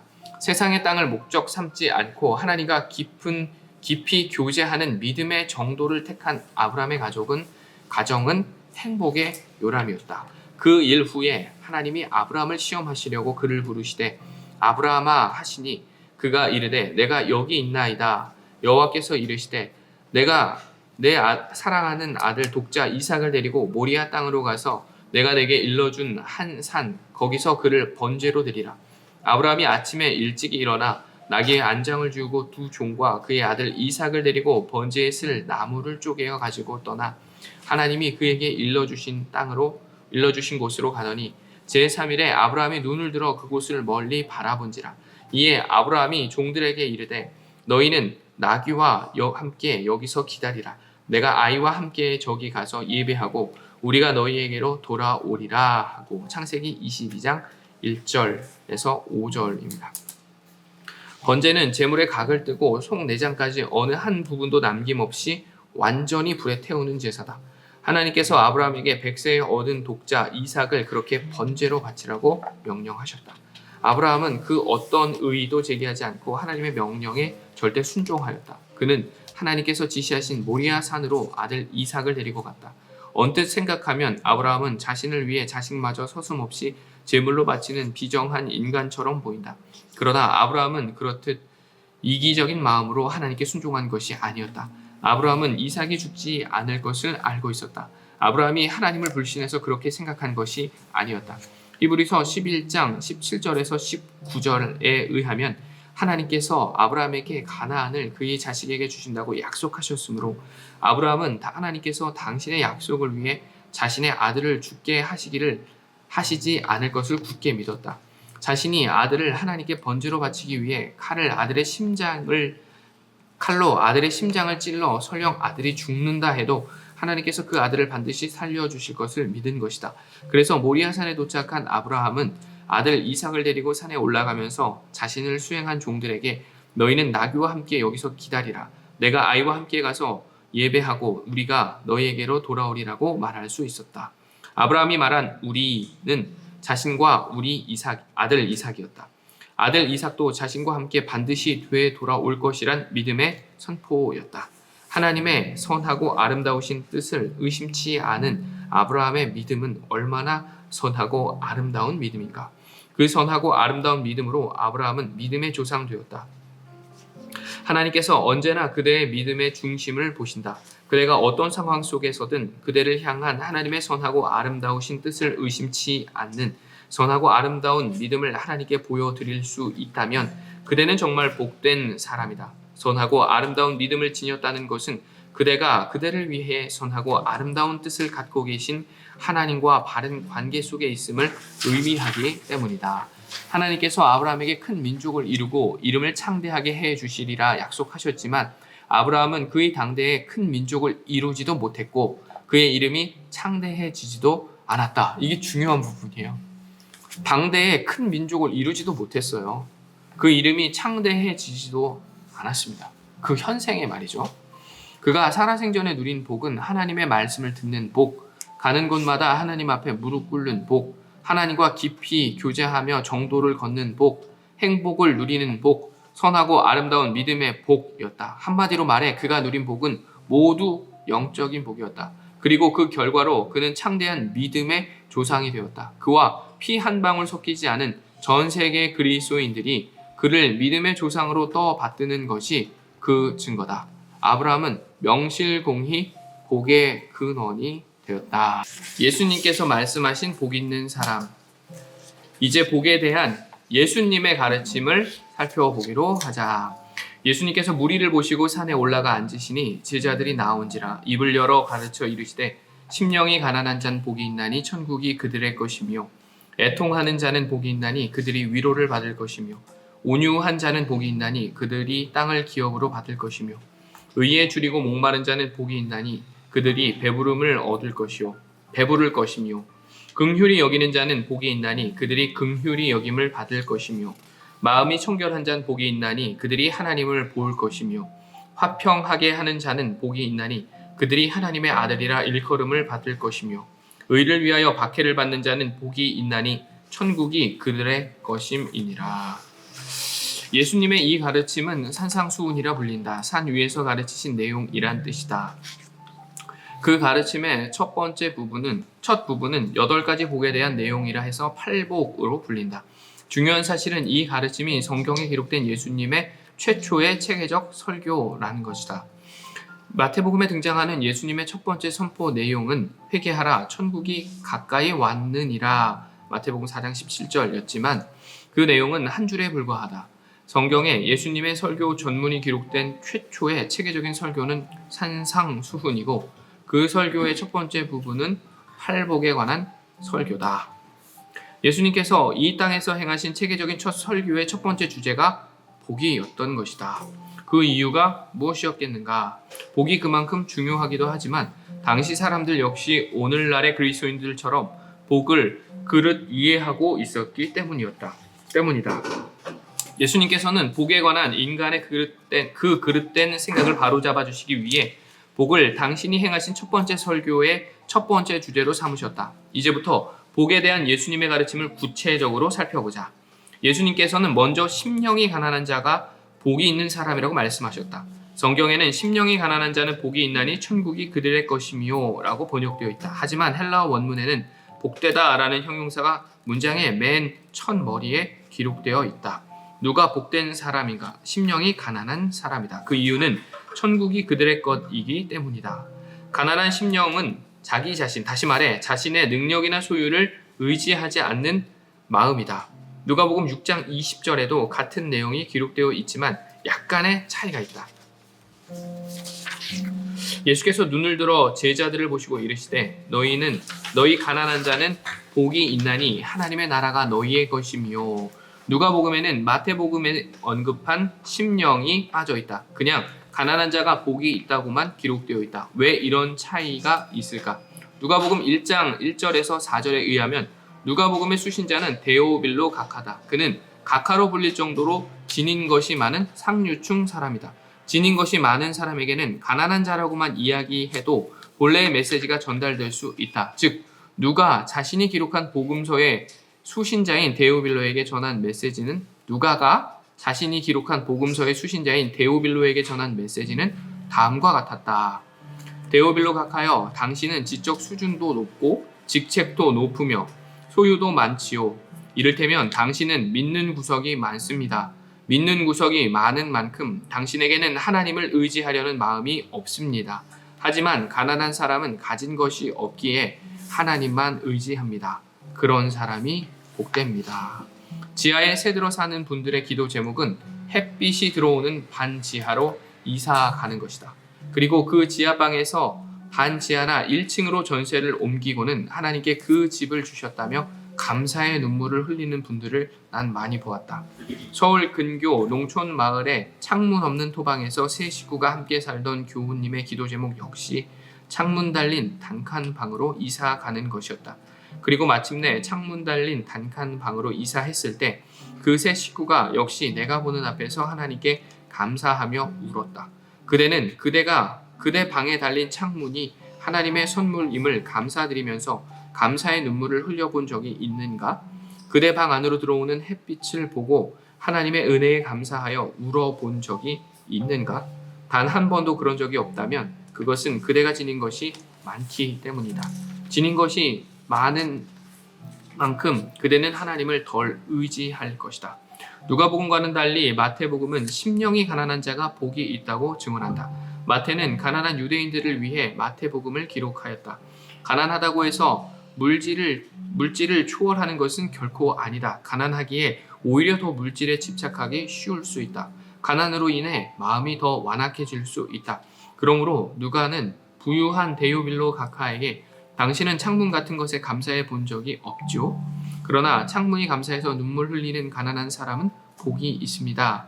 라는 식으로 설명할 수 있었지만 가난한 사람을 상대한 마태의 경우는 달랐다. 마태가 가난한 사람에게 심령이 가난한 자가 복이 있다고 한 것은 이런 의미였다. 여러분이 단지 가난하다고 해서 복된 것은 아닙니다. 여러분의 마음이 가난해야 합니다. 여러분의 마음이 가난해지지 않으면 여러분의 경제적인 빈곤과 궁핍이 여러분을 얼마든지 완악하게 만들 수 있습니다. 심령이 가난한 자는 자기에게 절망한 사람이다. 다시 말해 빈부귀천과 상관없이 더 이상 자신을 신봉하지 않는 사람이다. 그 사람만 하나님을 온전히 신뢰할 수 있는 복된 사람이다. 그러므로 이 세상을 살아가면서 때로 그대의 계획이 무산되는 것은 하나님의 복이다. 그때야말로 그대가 그대 자신에 대해 절망하면서 지극히 가난한 심령으로 하나님만 의지할 것이기 때문이다. 그대가 경제적으로 부유하여 무엇이든 돈으로 해결할 수 있으면 그것은 복이 아니다. 그대의 돈으로 할 수 없는 것이 있어야 한다. 그대의 돈으로도 그대의 자식만은 바르게 세울 수 없었는데 그 자식으로 인해 그대가 하나님과의 바른 관계를 맺게 되었다면 그것이 복이다. 교육자 자녀들 가운데 의외로 공부와 거리가 먼 자녀가 적지 않다. 그것은 크리스천 교육자에게 베풀어 주신 하나님의 복이다. 공부 잘하는 자식이라면 교육자인 자신을 닮은 것이니 하나님을 의지할 일이 없다. 그러나 자신과 전혀 다른 자식 때문에 하나님 앞에서 심령이 가난한 사람이 되었다면 그는 진정 복된 교육자다. 그러므로 그대에게 있는 것을 하나님께 감사하는 것도 아름다운 믿음이지만 그대에게 없는 것을 감사하는 것은 더욱 성숙한 믿음이다. 그대에게 없는 바로 그것이 그대의 심령을 가난하게 해주는 하나님의 복이다. 그러니 천국이 어찌 심령이 가난한 그대의 것이 아닐 수 있겠는가? 심령이 가난한 그대의 소망이 하나님 나라에 있을 테니 말이다. 심오한 복에 대해서 살펴봤습니다. 공감이 좀 되세요? 네. 자, 두 번째 보겠습니다. 예수님께서는 두 번째로 애통하는 자가 복이 있다고 말씀하셨다. 그 이유는 애통하는 사람이 위로를 받을 것이기 때문이라고 밝히셨다. 애통하다는 것은 가슴이 찢어지도록 비통하게 우는 것을 의미한다. 예수님께서도 그렇게 우신 적이 3번 있다. 먼저는 나사로가 죽었을 때였다. 흔히 예수님께서 나사로와의 개인적인 친분 때문에 그의 죽음을 슬퍼하여 우신 것으로 생각한다. 그러나 그것은 사실이 아니다. 예수님께서 나사로를 다시 살려주시지 않았는가? 당신이 곧 살려주실 나사로의 죽음이 슬퍼서 예수님께서 우셨다는 것은 사리에 맞지 않는다. 예수님께서는 처음부터 나사로가 죽은 것이 아니라 잔다고 말씀하셨다. 다시 말해 처음부터 나사로를 다시 살리실 계획이었던 것이다. 그러나 그 누구도 예수님의 말씀을 믿지 않았다. 예수님께서는 당신의 수많은 표적을 보고서도 여전히 당신을 믿지 못하는 인간의 믿음 없음을 비통해 하시며 눈물을 흘리셨다. 또 한 번 예루살렘 성을 바라보시면서였다. 또 한 번은 예루살렘 성을 보시면서였다. 멸망이 코앞에 다가왔건만 예루살렘 성민들은 전혀 아랑곳 않고 단지 자기 욕망을 채우기 위해 자기 생명을 허망하게 갉아먹고 있었다. 그때에도 예수님께서는 비통한 심정으로 우셨다. 마지막으로는 겟세마네 동산에서였다. 당신의 십자가 죽음을 앞두고 땀방울에 피가 맺히기까지 처절하게 기도하실 때 예수님께서는 심히 슬퍼하고 고민하며 우셨다. 예수님께서 그렇듯 처절하게 애통의 기도를 드린 것은 그분이 박복하셨기 때문이 아니었다. 그것은 하나님의 복이었다. 예수님께서 하나님만 신뢰하시기에 하나님만 바라보며 하나님 앞에서 애통하실 때 하나님께서는 예수님의 심령을 당신의 위로로 채워주셨다. 하나님의 위로는 인간의 위로처럼 빈 말이 아니라 구체적인 소망이요 능력이다. 그래서 기도하던 자리에서 일어나신 예수님께서는 사지가 못 박혀야 하는 십자가의 죽음을 향해 의연하게 나아가실 수 있었다. 애통은 확실히 하나님의 위로를 담는 은총의 그릇이다. 심리학에서도 울면 정서적으로 치유된다고 한다. 카타르시스다. 여자들이 괴로울 때 슬픈 영화나 드라마를 보고 울고 나면 마음이 안정되는 것이 그 조언이다. 그렇지만 하나님 앞에서의 애통과 자기 홀로 애통하는 것은 전혀 차원이 다른 이야기다. 하나님 없이 자기 홀로 애통하는 것은 주님께서 말씀하신 하나님의 복과 무관하다. 하나님 없이 자기 자신 앞에서 자기 홀로 애통하는 것은 일시적인 마음의 안정은 가져다 주지만 그 안정의 출처가 자기 자신이기에 얼마 지나지 않아 그 안정은 깨어져 버리고 만다. 그래서 자기 애통이 아무리 거듭되어도 자기 애통을 통해 상황을 극복할 수 있는 힘을 얻진 못한다. 반면에 하나님 앞에서 애통하는 사람은 하나님의 위로로 채움받기에 애통하는 만큼 그 결과는 자신을 애통하게 만든 상황의 극복으로 나타난다. 십자가의 죽음을 앞두고 심히 고민하고 슬퍼하시며 겟세마네 동산을 찾으셨던 예수님께서 의연히 십자가의 죽음을 향해 나아가실 수 있었던 것은 앞에서 언급한 것처럼 애통의 기도를 통해 하나님의 위로로 채움을 받으셨기 때문이다. 나는 상담 중인 교인이 울 경우 말리지 않는다. 그분이 그칠 때까지 계속 울도록 티슈만 드린다. 그분이 하나님을 믿어 하나님 앞에 우는 한 하나님의 위로가 반드시 임할 것을 믿는 까닭이다. 나는 상담 중에 남자 교인이 우는 경우를 수도 없이 경험했다. 하나님을 믿기에 하나님 앞에서 우는 것이 아니라면 이 세상 어느 남자가 같은 남자 앞에서 쉽게 흐느낄 수 있겠는가? 나는 제네바에서 함께 신앙생활하던 한 남자 교인의 모습을 지금도 잊지 못한다. 그분은 체격이 아주 큰 분이었다. 장시간 걸친 상담이 끝난 뒤 내가 자리에서 일어서는 그분을 꼭 안아드렸다. 그와 동시에 그분이 나를 끌어안은 채 울음을 터뜨렸다. 그분의 울음이 얼마나 격했던지 그분의 거친 호흡에 맞춰 나의 몸이 흔들렸다. 그분은 그렇게 한동안 애통했다. 그리고 이후부터 그분의 삶이 새로워졌다. 하나님의 위로가 그분에게 임한 것이었다. 그대는 하나님 앞에서 애통할 수 있어야 한다. 하나님을 믿는 사람만 하나님으로 인해 하나님 앞에서 애통할 수 있다. 그대 자신뿐만 아니라 타인을 위해서도 하나님 앞에서 애통할 수 있어야 한다. 그대가 누군가를 위해 하나님 앞에 애통함으로써 그대는 하나님과 더욱 가까워지게 된다. 누군가를 위한 그대의 애통을 통해서도 그에게 하나님의 위로가 하나님의 때에 임한다는 사실을 그대가 어떤 형태로든 확인하게 될 것이기 때문이다. 세 번째로 예수님께서는 온유한 자가 복이 있다고 하셨다.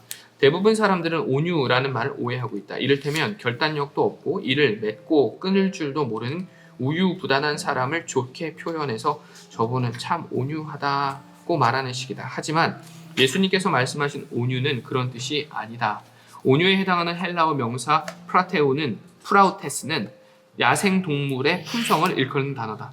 야생동물의 품성은 거칠다. 그러나 조련사에 의해 훈련받은 야생동물은 거친 품성은 그대로지만 그 품성을 더 이상 자신이 아니라 주인을 위해 사용한다. 같은 말이라도 마구간에서 태어난 말보다 훈련받은 야생마가 월등 비싸다. 야생의 품성을 지니고 있어 마구간 태생의 말보다 훨씬 강한 탓이다. 그리고 그 강한 야생의 품성을 주인만을 위해 사용하기에 주인이 명하면 화살이 비 오듯 쏟아지는 적진으로도 뛰어들고 주인이 멈추라면 아무리 달리고 싶어도 그 자리에서 즉각 멈춘다. 그 품성이 바로 프라우테스다. 이처럼 온유는 철저하게 주인을 위한 성품이기에 온유한 사람은 때론 산들바람처럼 부드럽지만 때론 폭풍처럼 거세기도 하다. 다음은 프랑스의 카톨릭 종교 철학자인 루이 라벨의 말이다. 흔히 사람들은 성자는 화도 내지 않고 매사에 좋은 말만 할 것이라고 생각한다. 그러나 성자가 한번 화를 내면 천하가 뒤집어진다. 성자가 되기 위해서는 반드시 성덕을 지녀야 하는데 성덕은 인간이 지닐 수 있는 감정 중 가장 격한 감정이기 때문이다. 아무나 성자가 되는 것은 아니다. 성자가 되기 위해서는 성덕, 즉 거룩한 성품을 지녀야 한다. 그러나 성덕의 텃밭은 격정이다. 사도 바울은 교회를 짓밟던 마치 야생마 같은 격정의 인간이었다. 그러나 격정의 바울이 주님께 사로잡혀 주님에 의해 조련되고 나니 바울은 주님을 위해 참수형도 마다하지 않는 성덕의 사도가 되었다. 바울이 주님 안에서 온유한 사람이 된 것이다. 바울이 무슨 일이든 맺지도 끊지도 못하는 우유부단한 사람이었다면 주님을 위해 자신의 목숨을 내어놓는 온유한 사도가 되지는 못했을 것이다. 심령이 가난한 자는 복이 있나니 천국이 그들의 것이미요 라고 말씀하실 때 예수님께서는 부드러운 산들바람이셨다. 그러나 성전에서 장사꾼들을 몰아내시고 그들의 상과 의자를 엎으실 때는 질풍노도셨다. 예수님께서도 그렇듯 온유하셨다. 그래서 온유한 사람이 있는 곳에는 불의가 없어지고 온유한 사람으로 인해 세상은 정화된다. 온유한 사람만 진리를 위해 자신을 던질 수 있다. 온유한 자가 복이 있는 것은 그 사람이 땅을 기업으로 받을 것이기 때문이라고 예수님께서 말씀하셨다. 우리나라처럼 부동산 투기가 성행하는 곳에서 간단하게 땅을 갖는 방법이 있다. 온유해지면 된다. 얼마나 간단한가, 또 얼마나 수지 맞는 장사인가. 그러나 그것이 과연 사실인가? 성경에서 특정인을 가리켜 온유하다고 표현한 곳은 단 2곳뿐이다. 수고하고 무거운 짐진 자들아 다 내게로 오라. 내가 너희를 쉬게 하리라. 나는 마음이 온유하고 겸손하니 나의 멍에를 메고 내게 배우라. 그리하면 너희 마음이 쉼을 얻으리니. 마태복음 11장 28절 29절입니다. 예수님께서는 온유하셨다. 이 사람 모세는 온유함이 지면의 모든 사람보다 더하더라. 민수기 12장 3절. 모세 역시 온유했다. 하지만 예수님이나 모세나 이 세상에서 단 한 평의 땅도 갖지 못했다. 부활하신 예수님께는 무덤마저 없다. 그런데도 예수님께서는 분명 온유한 자는 복이 있나니 그들이 땅을 기업으로 받을 것이며 라고 말씀하셨다. 대체 무슨 의미인가? 우리말 땅으로 번역된 헬라어 게는 땅을 의미하기도 하지만 나라 혹은 세상을 뜻하기도 한다. 주님께서 온유한 사람이 세상을 얻는다고 말씀하신 것이다. 모세는 하나님의 부르심을 받은 이후 하나님의 명령에 순종하여 철저하게 온유한 삶을 살았다. 그 결과 그는 위대한 출애굽의 지도자로 세상을 얻었다. 예수님께서는 하나님과 본체가 같으심에도 이 땅에 인간의 모습으로 오셔서 십자가에서 돌아가시기까지 하나님 아버지의 뜻을 위해 온유한 삶으로 일관하셨다. 그리고 그분은 온 세상의 구세주가 되셨다. 온유함으로 시간과 공간을 초월하여 온 세상을 얻으신 것이다.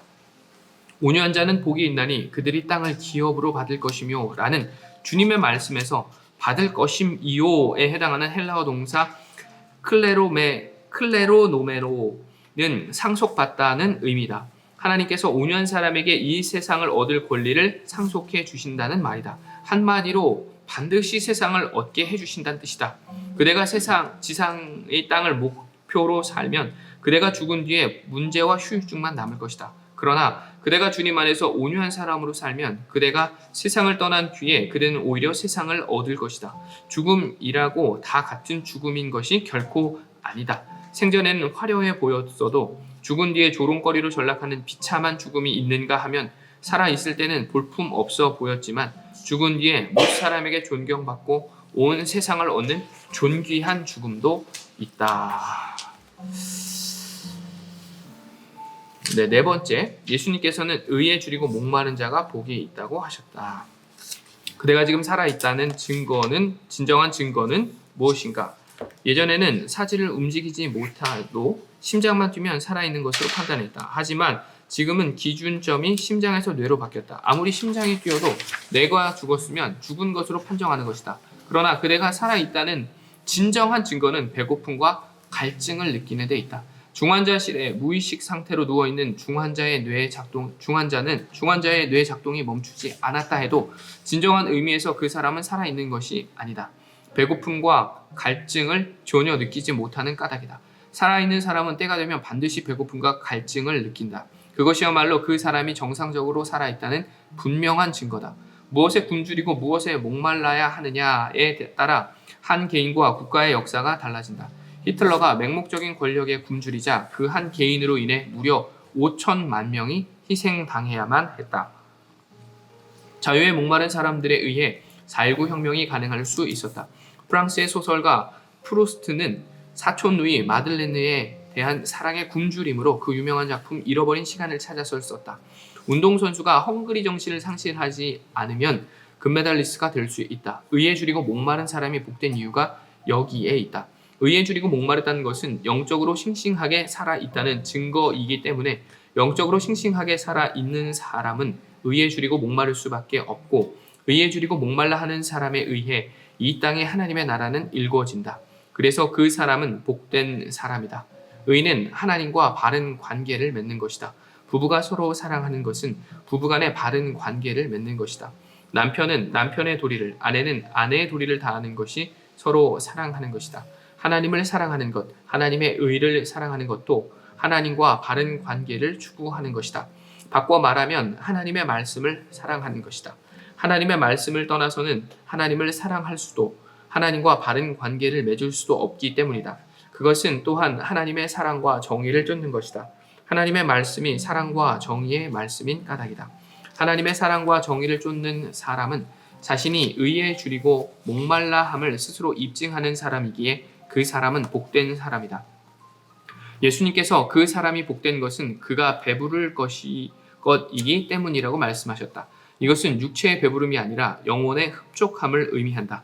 영혼이 흡족하면 삶의 정황은 조금도 문제가 되지 않는다. 어떤 상황 속에서도 윤택한 마음으로 살아갈 수 있다. 그러나 아방궁에서 살지라도 영혼이 흡족하지 못한 사람의 마음은 황무지처럼 황폐해질 뿐이다. 영혼이 흡족하다는 것은 흡족한 행복을 뜻한다.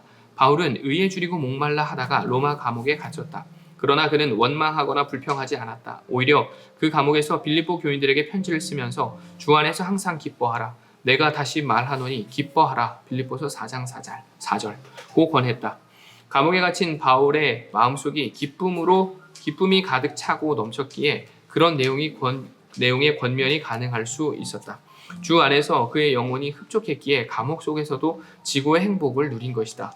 흡족한 영혼으로 흡족한 행복을 누린다는 것은 바꿔 말하면 흡족한 삶의 의미를 누리는 것이다. 그러므로 하나님과 바른 관계를 맺는 것도 자기 삶에 대한 흡족한 의미를 누리는 것이다. 하나님과의 관계에서 자기 삶에 대한 흡족한 의미를 찾지 못하는 사람은 이 세상 무엇으로도 흡족할 수 없다. 나는 삶의 의미를 찾지 못해 무력증에 빠져 있는 교우들에게 자서전을 써보라고 권한다. 반드시 책으로 출판하라는 말이 아니다. 태어나면서부터 오늘이 있기까지 자신의 삶을 하나님 앞에서 정리해 보라는 의미다. 누구든지 하나님 앞에서 자신의 자서전을 써 내려가다 보면 그 사람은 무의미하게 생각했던 자기 인생 여정 가운데 의미 없는 과정이 하나도 없음을 발견하게 된다. 자신의 지난 삶에 대한 흡족한 의미를 누리게 된다는 말이다. 그때부터 그의 삶을 통해 하나님의 의가 드러나고 그는 하나님과 더 깊은 관계를 맺게 된다. 여기 보면 자서전 얘기했는데 조금 중요한 게 있어요. 왜냐면은 우리 삶에 잊혀지지 않는 에피소드가 있을 거예요. 분명히. 예를 들면 뭐 남편하고 심하게 다툰 일이라든지 아니면 아이가 속을 썩였다라든지 몸이 좋지 않아서 생사의 위기 속에 있었다라든지 하는 그런 경험 말입니다. 시간이 지나면서 우리 하루하루는 잊혀져요. 근데 그럼에도 불구하고 세월이 지났음에도 생생하게 기억에 남는 그것이 있다면 어쩌면 그 에피소드를 통해서 하나님께서 우리에게 무언가를 말씀해주고 싶은 것일 수도 있어요. 그래서 그 뜻을 분별하는 시간은 누구나 한 번쯤은 가져야 할 필요가 있어요. 제가 유튜브에 여러 가지로 제 소개를 한 게 있어요. 우리 교회 홈페이지 말고 다른데 그 전에 있던 교회에서 그 소개를 하면서 왜 나에 대해서 이렇게 소개를 하는가 라는 이야기를 할 때 바로 딱 이렇게 얘기했거든요. 한 가지 키워드로 자신을 소개하면서 에피소드를 얘기해요. 그러니까 하나님께서 그 에피소드를 통해서 그 말씀, 그 키워드를 내 삶에 심어주셨다. 나로 하여금 그런 사람이 되게 만들어주셨다. 이런 얘기를 하거든요. 그것처럼 혹시 이때 이게 무슨 뜻이지? 이건 하나님께서 어떤 의미로 나에게 허락하신 걸까? 라는 게 잘 모르는 부분이 있다면 한번 이번 주에 그 부분을 한번 기록해보고 하나님께서는 왜 나한테 이런 일을 겪게 하셨을지를 한번 질문해 보셨으면 좋겠어요. 당장 답을 얻을 수도 있지만 때가 돼서 답을 얻을 수도 있거든요. 너무 답을 얻기 위해서 좀 안타까운 마음으로 조급해지지 마시고 일단 질문부터 먼저 던져보시기를 한번 바라겠습니다. 5번째로 예수님께서는 긍휼히 여기시는 자가 복이 있다고 하셨다. 까닭인즉 그들이 긍휼히 여김을 받을 것이기 때문이다. 긍휼히 여기는 것은 어떤 감정이나 느낌을 품는 것을 뜻하지 않는다. 긍휼에 해당하는 헬라어 동사 엘레에오는 구체적인 행동을 의미한다. 이를테면 누군가가 침울해 보일 때 말을 걸어준다든지, 슬픔에 빠져있는 사람의 손을 꼭 잡아준다든지, 궁핍한 사람에게 자신이 지닌 것 가운데 무언가를 나눠주는 것과 같은 구체적인 행동이다. 그러므로 긍휼은 하나님 안에서 절대적인 부요함을 누리는 사람만 베풀 수 있다. 지닌 것이 많아도 상대적 빈곤감 속에서 사는 사람이라면 긍휼은 불가능하다. 가령 한 달 수입이 100만 원인 사람의 눈에 200~300만 원 받는 사람만 보인다면 상대적 빈곤감에 빠져 그 사람은 긍휼을 베풀 수 없다. 그러나 한 달에 50만 원밖에 못 벌어도 하나님 안에서 자신의 삶에 대한 절대적인 의미와 부요함을 누리는 사람이라면 그는 50만 원 가운데 비록 적은 금액이라도 자기보다 형편이 어려운 사람에게 얼마든지 긍휼을 베풀 수 있다. 미국에 살고 있는 한인 2세 여대생의 경험담이다. 그 여학생은 여름방학 중에 환경보호를 위한 기금 모금 아르바이트를 하였다. 집집마다 방문하여 환경보호의 취지를 설명하고 액수에 상관없이 정기적인 후원금을 약정받는 아르바이트였다. 어느 날 그 여학생은 한인들이 모여 사는 고급 주택단지를 방문하여 한 집의 벨을 눌렀다.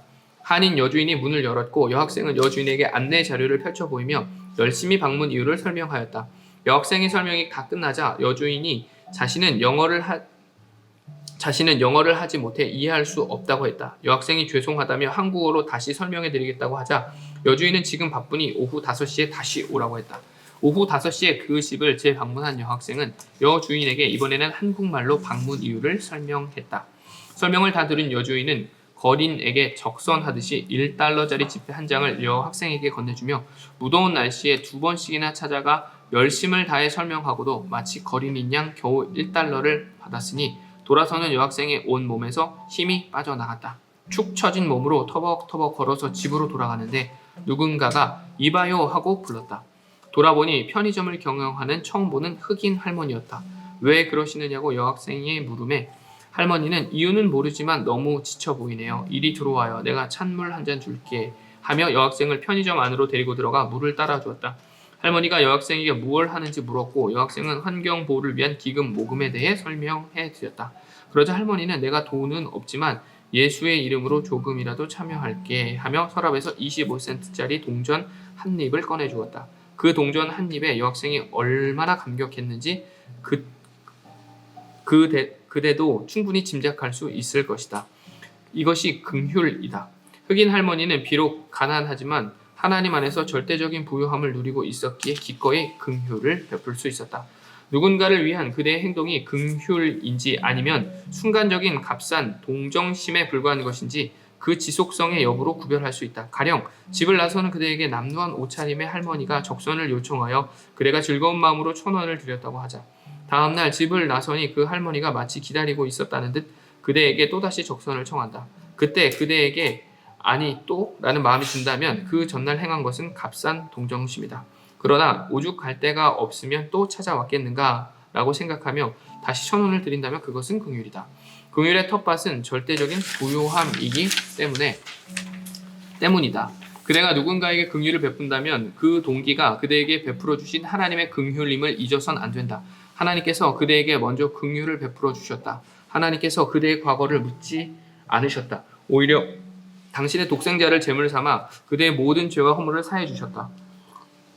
그대의 과거에 대한 편견으로 현재의 그대를 판단하지 않으신다. 날마다 그대에게 건네져 주시고 그대의 신음에도 귀 기울여 주시며 응답해 주신다. 그대의 부족함에도 불구하고 그대에 대한 소망을 버리지 않고 그대를 믿어 주신다. 인간은 언제나 하나님에 대한 자신의 믿음을 앞세운다. 그러나 인간에 대한 하나님의 믿음에 비하면 인간의 믿음은 아무것도 아니다. 하나님께서 인간을 믿지 않으셨다면 어찌 죽어 마땅한 죄인인 인간을 위해 성자 하나님께서 십자가의 제물이 되실 수 있었겠는가? 하나님께서 인간을 믿으시고 먼저 긍휼을 베풀어 주셨기에 그대도 그 긍휼을 힘입어 누군가에게 긍휼을 베풀 수 있다. 그리고 그대가 누군가를 위해 긍휼을 베풀수록 그대는 그대를 위한 하나님의 긍휼을 더 깊이 체험하게 될 것이다. 예수님의 말씀처럼 긍휼을 베푸는 사람이 긍휼히 여김을 받을 것이기 때문이다. 그래서 긍휼을 베푸는 사람은 복이 있다. 예수님께서 6번째로 마음이 청결한 자가 복이 있다고 하셨다. 그 까닭은 그들이 하나님을 볼 것이기 때문이다. 마음의 청결은 결벽증을 의미하지 않는다. 결벽증은 정신질환의 일종으로 왜 깨끗해야 하는지 이유를 생각하지 않고 깨끗함에 대한 강박에 시달리는 증상이다. 이를테면 결벽증의 주체와 대상이 모두 자기 자신으로서 자신을 위해 자신이 맹목적으로 깨끗하지 않고는 견디지 못하는 질환이다. 그러나 예수님께서 말씀하신 마음이 청결한 자는 자기 영혼의 카메라를 하나님께 맞추어 하나님의 청결하심이 자신의 마음을 통해 드러나게 하는 사람이다. 새신자반 8강에서 예배에서 8장 예배에서 언급한 것처럼 우리의 영혼과 삶의 관계는 텔레비전 카메라와 수상기의 관계와 같다. 텔레비전 카메라로 남산을 비추면 수상기에 남산이 나오고 사람을 비추면 사람이 나온다. 이처럼 그대가 그대의 영혼의 초점을 하나님께 맞추면 하나님의 거룩하심과 순결하심이 그대의 마음과 삶을 통해 드러나게 된다. 그래서 그대의 마음이 청결한 사람이 되는 것이다. 아프리카의 흑인 선교사 스티브 룽구가 쓴 예수를 업고 가는 아프리카 당나귀에는 그의 재미있는 경험담이 소개되어 있다. 흑인 빈민촌에서 태어난 그는 어린 시절 백인들 집 앞에 놓여있는 쓰레기통을 뒤져 그곳에 버려진 음식을 먹고 살았다. 어느 날 백인 선교사 부인의 눈에 띄어 그 집의 청소부로 발탁되었다. 흑인 빈민촌 소녀에게는 최고의 출세였다. 그러나 첫 출근을 하고 보니 백인 선교사 집에는 청소할 것이 전혀 없었다. 자신이 살고 있는 흑인 빈민촌 움막에 비하면 모든 것이 완벽하게 깨끗하기만 했다. 그는 백인 선교사 부인이 그 깨끗한 집을 왜 자기에게 청소하게 했는지 도무지 이해할 수 없었다. 그는 하루 종일 놀다가 그냥 집으로 돌아갔다. 그리고 그는 그날부로 해고당하고 말았다. 백인 선교사 부인이 외출해서 돌아와 보니 청소는 고사하고 더러운 발로 오히려 온 집을 더럽혀 놓았던 것이다. 기준의 차이는 이렇듯 엄청나다. 흑인 빈민의 기준으로 볼 때 백인 선교사의 집은 전혀 청소할 필요가 없었다. 그러나 백인 선교사 부인의 기준으로는 온 집이 더럽혀져 있었고 마음이 청결한 사람의 기준은 인간이 아니라 하나님께 있다. 마음의 청결은 인간의 노력만으로는 이루어지지 않는다. 이미 언급했듯이 자기 영혼의 초점을 하나님께 맞출 때 하나님의 청결함이 드러나면서 하나님의 의회에 청결해진다. 하나님께 영혼의 초점을 맞추는 것은 매 순간 하나님을 의식하면서 사는 것을 뜻하기에 그 사람은 복되지 않을 수 없다. 다윗은 시편 16편 7절을 통해 나를 훈계하신 여호와를 송축할지라 밤마다 내 양심이 나를 교훈하도다 라고 고백했다. 그러나 이 구절의 양심을 개역 한글판 성경은 심장이라고 번역했다.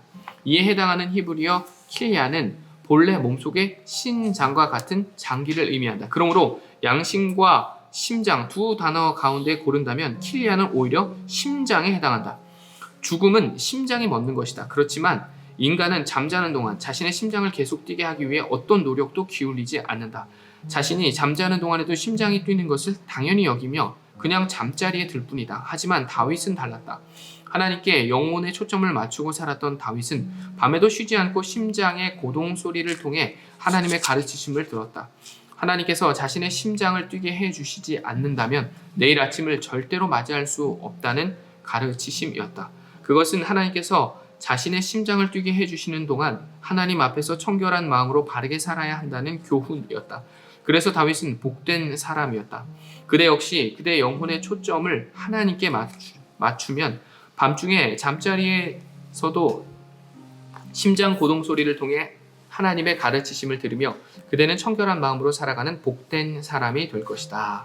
예수님께서는 7번째로 화평하게 하는 자가 복이 있다고 말씀하셨다. 화평을 뜻하는 헬라어 에일레네는 평화, 평안을 의미하기도 한다. 예수님께서는 평화를 사랑하는 사람이 복이 있다고 말씀하시지 않았다. 평화를 사랑하는 사람은 수도 없이 많다. 평화를 외치는 사람도 많다. 그러나 예수님께서는 화평하게 하는 사람, 다시 말해 평화를 실행하는 사람이 복이 있다고 말씀하셨다. 누군가와 더불어 화평하게 살기 위해서는 자신의 것 가운데 무엇을 양보하거나 포기하지 않으면 안 된다. 이게 진짜 중요한 거거든요. 내 자존심, 내 고집, 내 거를 더 많이 채우려고 하면서 다른 사람과 화평하기는 쉽지 않습니다. 왜냐면 그의 것을 희생해야 하기 때문이에요. 근데 선뜻 그와 화평하기 위해 내 것을 내어주려고 한다면 모든 이와도 화평하게 지낼 수 있을 겁니다.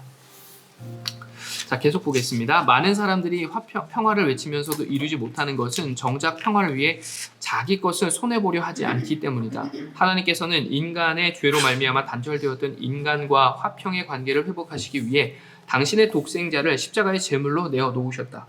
이처럼 자신을 비우고 버리지 않고서는 누구와도 화평할 수 없다. 그러므로 누군가와 화평을 이루기 위해 자기를 비우고 버리는 사람은 복된 사람이다. 바로 그런 사람이 하나님의 아들이라 일컬음을 받을 것이기 때문이다. 그대가 하나님의 자녀임을 입증하는 증거는 교회에서 열심히 봉사하는 것만으로 충분하지 않다. 그 증거는 그대가 얼마나 많은 사람과 화평한 삶을 사느냐, 화평을 위해 그대의 것을 얼마나 포기하느냐로 드러난다. 앞에서 살펴본 것처럼 사도 바울은 자신의 유익을 구하지 아니하고 많은 사람의 유익을 구하여 그들로 구원을 받게 하라. 고린도전서 10장 33절고 권면한다. 한마디로 화평케 하는 사람이 되라는 말이다. 그대가 누군가와 화평하기 위해 그대의 유익을 구하지 않고 그대의 유익을 구할 때 그대로 인해 그 사람이 구원을 받을 것이다. 그래서 그대는 복된 사람이다. 그로하여금 구원을 받게 한 그대는 하나님의 진정한 자녀이기 때문이다. 자, 마지막입니다. 마지막으로 예수님께서는 의를 위하여 박해를 받는 자가 복이 있다고 하셨다. 헬라어 원문에는 받은 이란 동사가 현재 완료형으로 기록되어 있다. 헬라어에서 동사의 현재 완료형은 과거에서부터 현재까지 이어져 온 동작을 뜻한다. 그러므로 과거나 현재 어느 한 시점에서 박해받은 사람이 아니라 과거로부터 지금까지 계속해서 박해받고 있는 사람이 복되다고 예수님께서 말씀하신 것이다. 요즘 그리스도인들은 예수 믿는다고 박해와 순환이 따르던 시대는 지났다고 말한다. 그러나 그것은 결코 사실이 아니다. 그렇게 말하는 사람들은 하나님의 의를 실천해 본 적이 없는 사람들이다. 지금도 하나님의 의를 실천하려 하면 어떤 형태로든 박해와 불이익이 뒤따른다. 그대가 가게를 경영하면서 그대의 신앙 양심에 따라 정직하게 세금을 납부했다고 하자.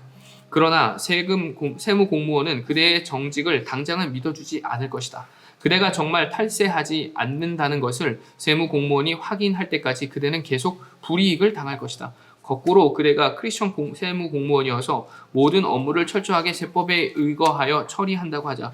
그대의 관할 구역 내에 있는 기업인이나 자영업자들이 그대에게 박수갈채를 보내겠는가? 오히려 그 반대다.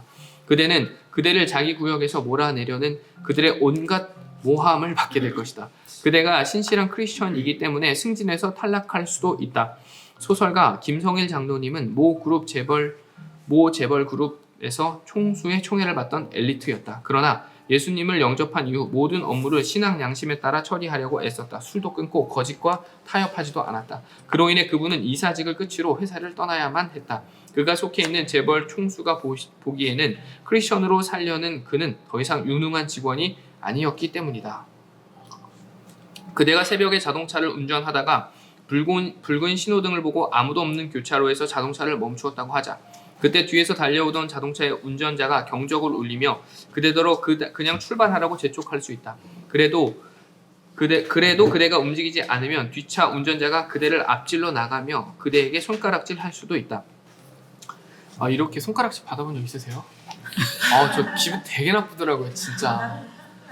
이거 되게 받으셨구나. 네, 엄청 마음 상하더라고요. 저 진짜 저도 미국에서도 받아보고 미국에서는 진짜 너무 열받았고 근데 이제 제가 잘못을 했어요. 왜냐면 그 코스트코에 갔는데 그게 이제 주차장이 이렇게 한쪽 방향으로 가게 돼 있는데 제가 잘못 간 거예요. 모르니까. 근데 이제 잘 몰랐는데 거긴 또 비상등도 우리랑 문화가 좀 달라가지고 우리는 비상등이 미안하다라는 뜻이잖아요. 신뢰할게요 이런 뜻. 근데 또 거기는 긴급할 때 아니면 또 비상등 또 잘 안 준다는 거예요. 그래서 이거 내가 어떻게 하지? 하다가 이렇게 먹었는데 좀 오래 가더라고요. 아마 한 번쯤은 운전하신 분 먹어보신 적 있으실 건데. 우리나라 우회전 할 때. 네. 우회전을 해야 되는데 앞에 차가 서 있어. 그럼 그 직진하고 나면 우회전 또 신호가 알아요. 그럴 때 좀. 그렇구나. 하여튼 하지 마세요. 오래 가슴에 남더라고요. 자, 계속 읽겠습니다. 포도주가 보편화되어 있던 유럽에서는 성직자들도 포도주를 즐겨 마신다. 나는 스위스에서 사역하는 3년 동안 스위스 목사님들과 자주 회동을 하였다. 그분들과 식사할 때면 그분들은 포도주를 입에 되지도 않고 맹물만 마시는 나를 유별난 사람으로 여겼다. 이를테면 고지식한 금욕주의자나 맹목적인 율법주의자로 간주했다. 내가 포도주를 입에 대지도 않은 이유는 간단했다. 사도 바울의 고백처럼 나에게는 모든 것이 가하지만 내가 포도주를 마심으로 혹 누군가 실족할 수 있기 때문이었다. 내가 썬데이 크리스천이었던 시절 나는 주중에는 매일 술독에 빠져 살았다. 모태신앙인이었던 나의 마음속에 나 자신의 그릇된 삶에 대한 갈등이 왜 없었겠는가. 그러던 어느 날 나는 나의 그릇된 삶에 대한 좋은 명분을 얻게 되었다. 친구를 따라 어느 술자리에 합석하였는데 그 자리에 모 교단의 목사님들과 장로님들이 있었다. 그날 두 주 불사의 실력을 유감없이 발휘하는 그 목사님과 장로님을 보면서 나는 그동안 나를 짓누르던 갈등에서 벗어날 수 있었다. 천주교의 신부님은 말할 것도 없고 목사님과 장로님도 저렇게 거리낌 없이 술을 마시는데 나 같은 교인이야 문제될 게 뭐 있냐는 식이었다. 우리나라 남성들처럼 과음이 일상화된 민족은 흔치 않다. 마침 크리스천답게 거룩한 삶을 살기 위해 매일 과음하던 술을 끊으려 고심하던 교인이 있다고 치자. 그 교인이 만약 내가 포도주라도 마시는 광경을 본다면 예전의 나처럼 이 목사도 마시는데 뭘 하면서 상당 기간 동안 자신의 과음을 정당화하지 않겠는가? 그래서 나는 스위스에서 사는 3년 동안 수많은 분들이 내게 포도주를 권했지만 입에도 되지 않았다. 그것은 목사로서의 교인들의 유익을 위함이었지만 결과적으로 맹물만 마시는 나는 스위스 목사님들에게는 고지식한 금욕주의자나 맹목적인 율법주의자로 취급당해야 했다.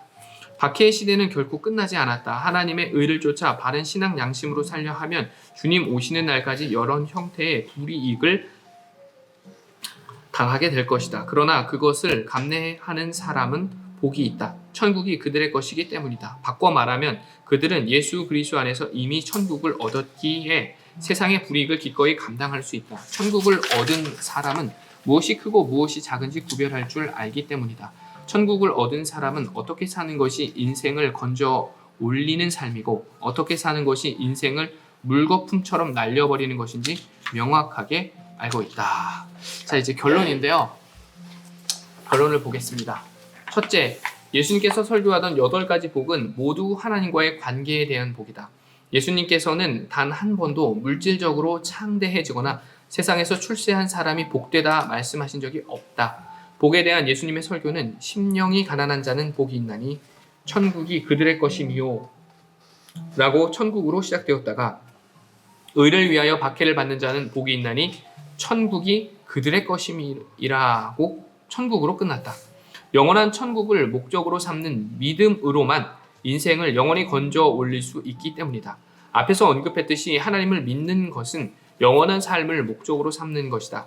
그리스도인들에게 생의 목적은 결코 이 세상에 국한되지 않는다. 이 세상에서부터 영원을 얻고 영원을 누리기 위해 오늘을 사는 사람들이 그리스도인들이다. 이 사실을 깨닫지 못하면 복의 진정한 의미를 놓칠 뿐 아니라 결과적으로 삶의 참된 의미마저 상실하고 만다. 둘째, 그러므로 하나님의 말씀을 쫓고 하나님께 가까이 나아가는 사람이 복된 사람이다. 예수께서 이르시되 오히려 하나님의 말씀을 듣고 지키는 자가 복이 있느니라 하시니라. 누가복음 11장 28절. 하나님께 가까이 함이 내게 복이라. 내가 주 여호와를 나의 피난처로 삼아 주의 모든 행적을 전파하리이다. 시편 73편 28절. 세상에서 억만금을 지니는 것보다 하나님의 말씀을 쫓으며 하나님께 가까이 나아가는 사람이 더 복되다. 세상의 억만금의 종착역은 고작 공동묘지일 뿐이지만 하나님의 말씀을 쫓아 하나님께 가까이 나아가는 사람은 영원한 천국을 목적 삼아 이 세상에서부터 영원을 얻고 영원을 누릴 수 있기 때문이다.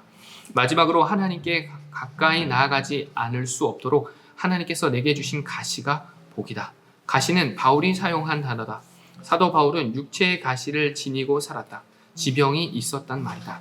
그 가시를 제거해 주시기를 3번이나 주님께 간절히 기도드렸지만 끝내 응답받지 못한 바울은 평생 자신의 육체에 그 가시를 지니고 살아야만 했다. 그러나 그 가시 덕분에 바울은 일평생 육체의 연약함 속에서 자기 교만에 빠지지 않고 언제나 하나님만 의지하면서 하나님께 더욱 가까이 나아갈 수 있었다. 그 가시야말로 바울을 영원한 사도로 세워준 하나님의 복이었다. 1998년 9월 21일 스위스에 도착한 나는 만 3년이 되는 해인 2001년 9월 21일에 귀국하였다. 제네바 한인교회와의 약속한 3년을 나는 그렇게 하루를 덜하거나 더함이 없이 정확하게 채우고 돌아왔다. 귀국하기 한 달 보름 전인 2001년 8월 5일 점심 식사를 마치고 식탁에서 일어서다가 그만 왼쪽 무릎 연골이 찢어져 버렸다. 과격하게 움직였던 것이 아니었다. 평소처럼 그냥 식탁에서 일어서다가 변을 당한 것이었다.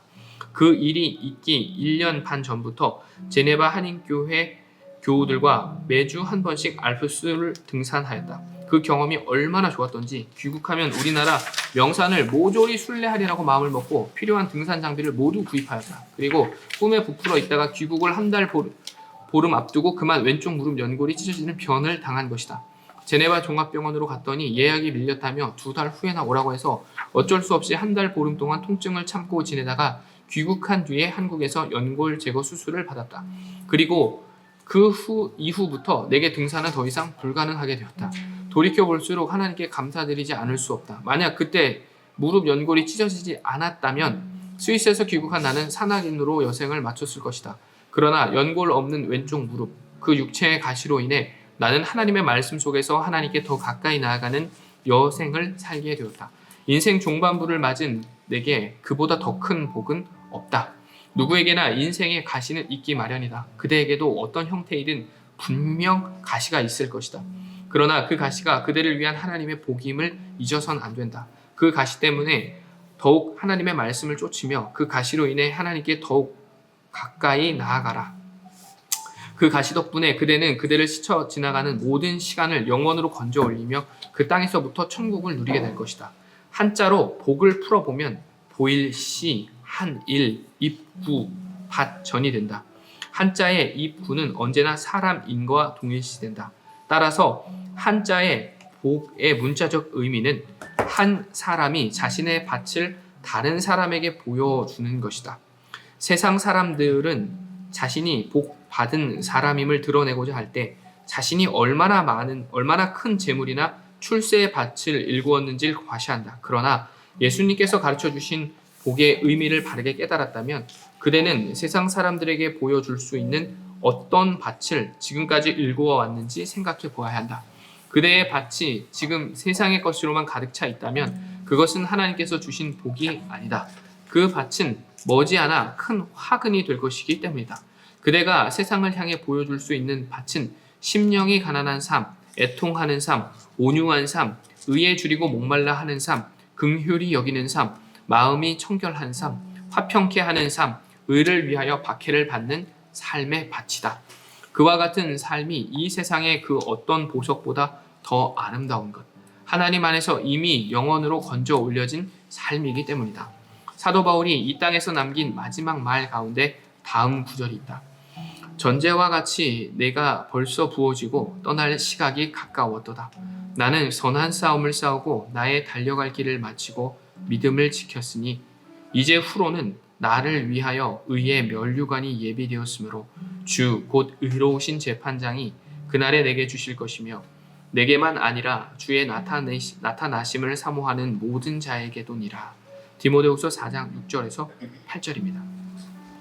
로마 감옥에 갇힌 바울은 자신의 죽음이 임박하였음을 알았다. 이제 곧 인생이 끝난다면 인생이 허물을 되씹어야 할 것 같은데 오히려 바울은 살아있는 사람들에게 자신의 인생밭을 보여주고 있다. 나는 선한 싸움을 싸웠다. 달려갈 길을 다 마쳤다. 그리고 믿음을 지켰다. 그래서 하나님께서 나를 위하여 의의 면류관을 예비해 주셨다. 이것이 내가 이 평생 일구어온 내 인생의 밭이다 라고 말이다. 바울이 우리에게 보여주고자 한 것은 하나님에 의해 영원히 건져 올려진 복된 삶이었다. 그래서 그는 2000년이 지난 오늘도 천국에서뿐 아니라 우리 가운데에도 영원히 살아있다. 자, 이제 복에 대한 예수님의 설교 말씀에 그대의 이름을 넣어 읽으면서 이 장을 끝내기로 하자. 어떻게 하는 건지 아시겠죠? 네, 같이 해보겠습니다. 복되도다 심령이 가난한 성호야. 왜냐하면 천국이 너의 것이기 때문이다. 복되도다 애통하는 성호야. 왜냐하면 내가 위로를 받을 것이기 때문이다. 복되도다 온유한 성호야. 왜냐하면 내가 세상을 기업으로 받을 것이기 때문이다. 복되도다 의에 줄이고 목마른 성호야. 왜냐하면 내가 배부를 것이기 때문이다. 복되도다 긍휼히 여길 줄 아는 성호야. 왜냐하면 내가 긍휼히 여김을 받을 것이기 때문이다. 복되도다 마음 청결한 성호야. 왜냐하면 내가 하나님을 볼 것이기 때문이다. 복되도다 화평하게 하는 성호야. 왜냐하면 내가 하나님의 아들음 일컬음을 받을 것이기 때문이다. 복되도다 의를 위하여 박해를 받는 성호야. 왜냐하면 천국이 내 것이기 때문이다. 아멘. 기도하겠습니다. 하나님, 오늘 참된 복이 무엇인지 잠잠히 헤아려 보게 하심에 감사드립니다. 세상의 부귀 영화, 이것이 진정한 복이 아니라 주님과 함께함, 주님의 뜻을 이루어가며 주님의 나라에 합당한 삶을 살아가는 것, 그것이 복임을 되새깁니다. 주님, 우리가 진정한 복을 외면치 않고 늘 진정한 복이 무엇인지를 상기하면서 주님 앞에 엎드리기를, 주님 앞에 나오기를 주저치 않는 주님의 백성들 되게 하여 주시옵소서. 남은 한 주 오직 여호와 하나님만을 바라며 주님의 위로 가운데 마주한 이의 위로의 통로로 살아가는 귀한 한 분 한 분 되게 하여 주시옵소서. 예수님의 이름으로 기도드립니다. 아멘.